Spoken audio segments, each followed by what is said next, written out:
vou falar agora sobre um problema que atinge muitas mulheres, muitas adolescentes e mulheres em diversas idades também. É a anorexia, um distúrbio alimentar provocado pela exagerada preocupação com o peso. Segundo especialistas, a pessoa se olha no espelho, embora esteja às vezes extremamente até magra, se vê gorda ainda, se vê com uma gordurinha aqui e ali, não se vê magra, não consegue se enxergar assim. Para perder peso, a pessoa começa então a fazer mais loucuras, ficar absolutamente sem comer, abusar das atividades físicas, tomar laxantes e diuréticos de forma excessiva, e tudo isso acaba, é lógico, não preciso nem dizer, trazendo graves consequências físicas e psicológicas. Muitas têm que ser internadas para resolver esse problema, porque senão você acaba perdendo uma pessoa querida por causa da anorexia, né? Agora, para entender o que provoca a anorexia, até qual a diferença que existe entre bulimia e anorexia, e será que toda anorexia começa com uma bulimia? Nós estamos recebendo o Dr. José Carlos Zelante Cavinac, e é médico endocrinologista, e a psicóloga Vivian Kelly Tolesano. Tudo bem, Vivian? Tudo bom. Tudo bem, doutor José? Bem, como vai? Prazer recebê-la aqui em nosso programa, viu? Obrigado. A bulimia começa primeiro? Não, o que nós temos que diferenciar, existem dois tipos basicamente de anorexia. A anorexia privativa, que simplesmente o indivíduo nega o alimento.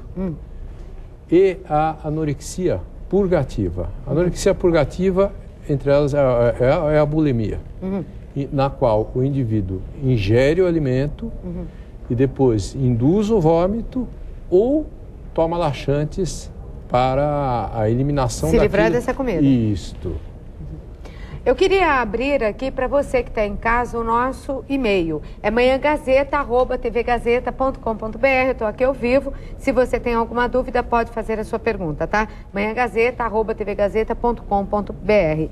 Ô, Vivian, você é psicóloga há quanto tempo? Eu sou formada desde 2002. 2002. Na área clínica como psicóloga. Tá. Né? E a produção me contou que você própria viveu isso, né? Isso. A anorexia. Há mais de 10 anos. 10 anos? Como é que foi isso? O início se deu já no processo do meu estudo na faculdade, né? Eu estava ainda como estudante, me formei e com anorexia, atendi também pacientes com anorexia, mas eu estava com a doença, né? Estava doente. E agora você se reconhecia doente? Sim, porque eu também estudava, eu tinha parte teórica na faculdade. Demorou para eu aceitar. Sim, para aceitar, mas você sabia que estava doente. A parte teórica eu tinha. Então tudo se iniciou porque na infância eu fui uma criança gordinha. Sofri bullying também na infância. E desde então, aos meus 15 anos, resolvi fazer uma dieta, perdi peso, gostei, né, do resultado. Porque quando você é gordinho e perde peso, normalmente vem um psicológico junto que as pessoas, ai, como você tá bem, isso, como você tá bonita, você emagreceu, ficou tão bem. Às vezes, basta isso. Então eu fui perdendo o controle, né? Então eu me excedi. Para se manter magra. Para me manter magra, eu perdi o controle e fiquei buscando a todo momento aquela aparência magra. O doutor falou sobre 2 tipos de anorexia. Qual era o seu? O meu era privativa e purgativa. Então eu me privava e ao mesmo tempo, quando eu cometia alguns abusos, eu tinha a purgativa. Iniciou com a privativa, depois eu também... e você perdeu muito peso? Perdi muito peso. A tua mãe não percebeu? Então, os pais demoram para perceber, né? Isso é uma dica que eu gostaria de dar. Eles demoram porque eles também negam, né? Eles negam a dor, a doença, porque não é fácil para os pais também aceitar que o filho está doente. Então, e principalmente os jovens, a gente tenta disfarçar, né? Como doente, a gente tenta disfarçar, né? Para ninguém atrapalhar nessa perda de peso.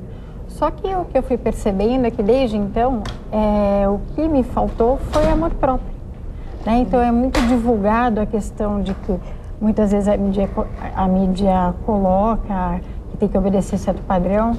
Sim, isso realmente acontece, né? Mas isso tudo também ocorre pela falta de amor próprio da própria pessoa.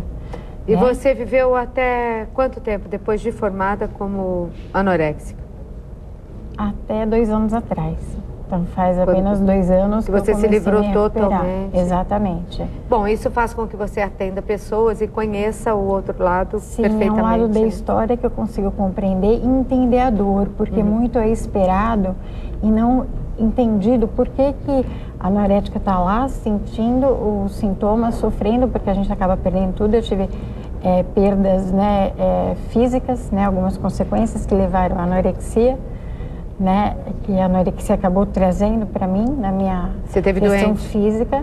Eu tive várias perdas, então na questão hormonal, né, endócrina, eu tive 2 anos, né, de ausência da menstruação, né, e eu tive osteoporose, tive 50% da minha função renal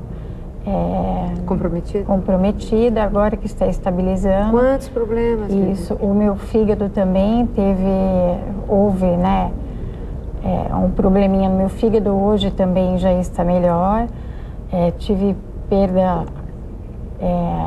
de cálcio, muita perda óssea, perdi também dentição por conta da bulimia, por provocar vômitos, né? E tudo isso foi muito difícil para mim. O processo foi muito dificultoso enfrentar sozinha. Doutor, do ponto de vista médico, vamos começar com a bulimia. Então, ela diz que perdeu até dentes. Quais os problemas mais sérios que a mulher está sujeita, a mulher que come e provoca o vômito? Bem, primeiramente é a desidratação, certo? Depois começam a ocorrer alterações importantes no equilíbrio de determinadas substâncias do corpo. Quando você induz o vômito, você elimina o suco gástrico, que contém ácido clorídrico. Há uma perda muito grande de cloro e uma reação adaptativa do corpo. Agora, eu gostaria de colocar um pequeno parênteses sobre o seguinte. Primeiro, quanto ao diagnóstico. Voltando um pouquinho ao relato da Vivian. O que ocorre é o seguinte, o grosso dos casos incidem no final da infância e início da adolescência. Então, os sintomas são confundidos com a adolescência normal.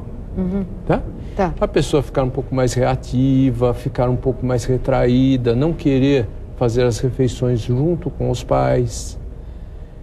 Por isso que muitas vezes... É difícil para o pai perceber, mãe. Isso. E também o processo de negação, de você querer ver o teu filho, a tua filha, digamos assim, porque a incidência é muito maior no sexo feminino, mas existe uma porcentagem no sexo masculino também. Né? Então isso vai sendo postergado. Ou seja, o que é fundamental para qualquer ser humano? Amor, apoio, diálogo. Compreensão também, né, doutor? Muita compreensão. Então a pessoa precisa, quem tem filhos, precisa conversar, precisa tentar compartilhar todo aquele processo de mudanças que ocorre durante a adolescência. Um dia todos nós passamos por isso, todos nós fomos adolescentes. É verdade. Mas o indivíduo quer que ele raciocine como um adulto, certo? Não, e a criança gordinha, ela sofre muito, né? A gente fala de bullying hoje, a palavra está até na moda, mas bullying sempre existiu. Sempre. Né? A criança é malvada quando é pequena. Nós vivemos... Nesse aspecto. Todo mundo já teve apelido na vida, né? Quem que não teve? Quem era baixinho tinha apelido, quem era alto tinha, magrinho. Agora, o que eu acho, assim, muito grave, doutor, é que a criança que é mais gordinha, às vezes, dentro da própria família. Sim. Existe dentro do próprio grupo, além do que, na parte externa, uma cobrança. Hoje o indivíduo, teórico, entre aspas, tem que dar certo numa sociedade que se baseia, basicamente, no ter para ser. Esse é um grande erro. É verdade. Quer dizer, as pessoas valorizam o indivíduo pelo que ele tem, ou pelo aquilo que ele ostenta, não pelo aquilo que ele é na essência. Esse é um erro brutal. Depois, a mulher, ela tem que ter o corpo sarado, ser boa profissional, ser competitiva. Quer dizer, ela adquiriu um nicho dentro da sociedade no qual o nível de exigência é muito grande. Então ela tem que ser a super tudo. E é impossível ser isso, né?